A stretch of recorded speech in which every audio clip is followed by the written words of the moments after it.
All right, friends, welcome to another video from Proverbs 27:9 Fragrances. And today we're going to be looking at a first impression on the newest fragrance from the house of Giorgio Armani, and that's Acqua Eau de Parfum.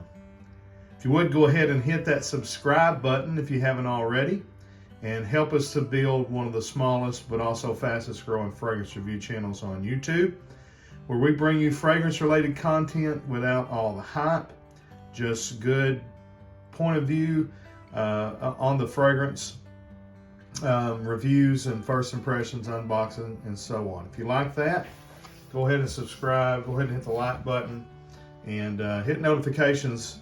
That way you're notified every time we upload a video, which is every Monday and Friday, but we're also doing a lot of stuff on Wednesdays and Sundays as well.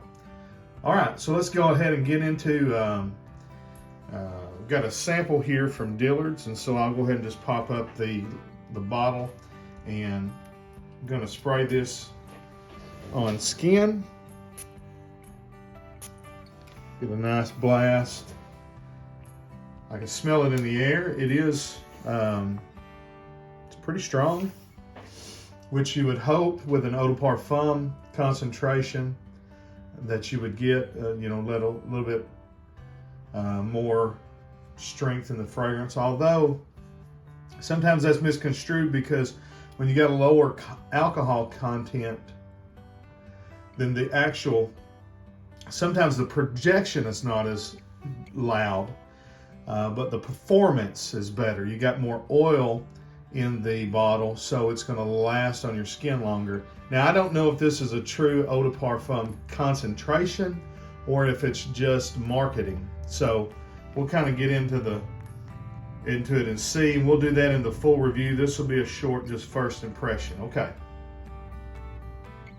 So right off the top, you do smell the DNA that is Acqua. And Acqua, although it wasn't the first citrus aquatic, I think, actually more in the aquatic range, it probably was.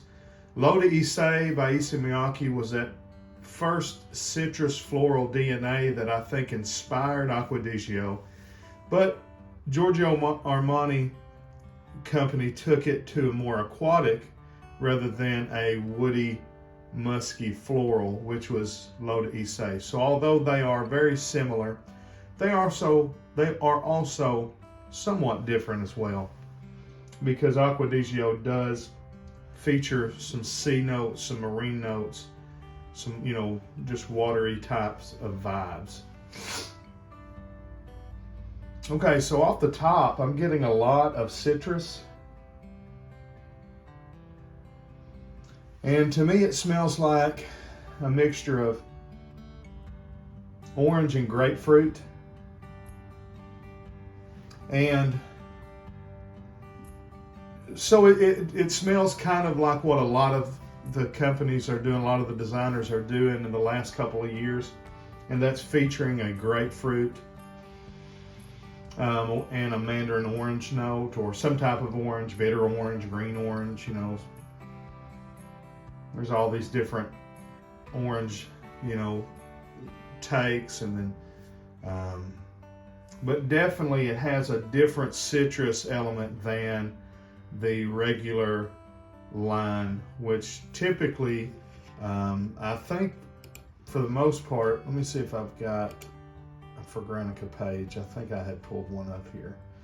My computer's old and slow, and so it probably will take forever to load. Yeah, here I've got one for it. Yeah, Acqua, the original, has all kinds of citruses in it: lime, lemon, bergamot, orange, mandarin orange, and so you've got this melange. I'm not getting any lime or really any lemon or bergamot. To me, it just smells like a kind of real rindy green, grapefruity orange kind of direction, kind of like Dolce & Gabbana light blue. Forever, I believe, is the one.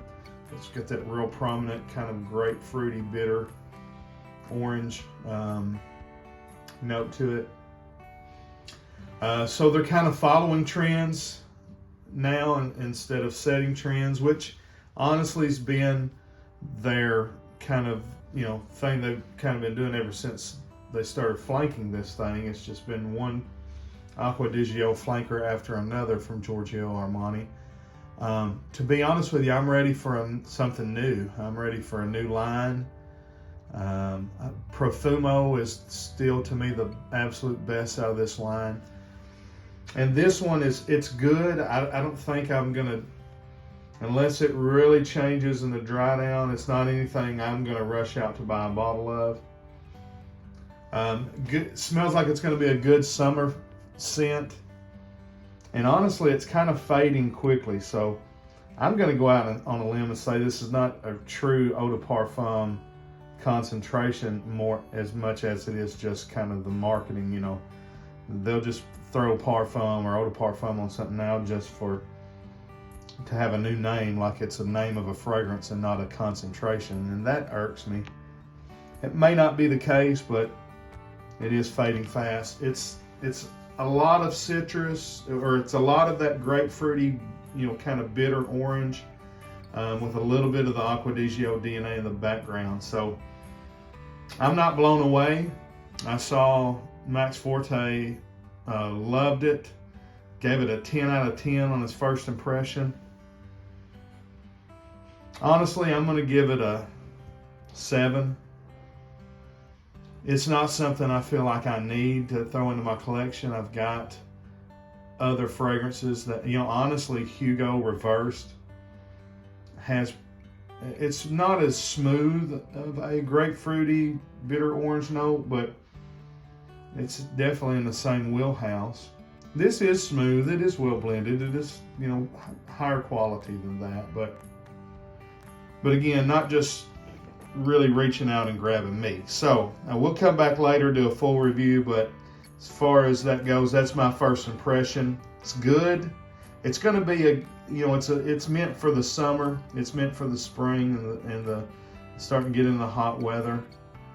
But frankly, Acqua di Gio does that well too. So a little redundant in my book, I think. There's a lot of greenness to it. So I don't know if that's really appealing to a lot of folks. So anyways, we'll do a full review later, but that's my first impression. Acqua di Gio Eau de Parfum. Like and subscribe. Until we see you down the road, I say, God bless. Frag on, Frag fam.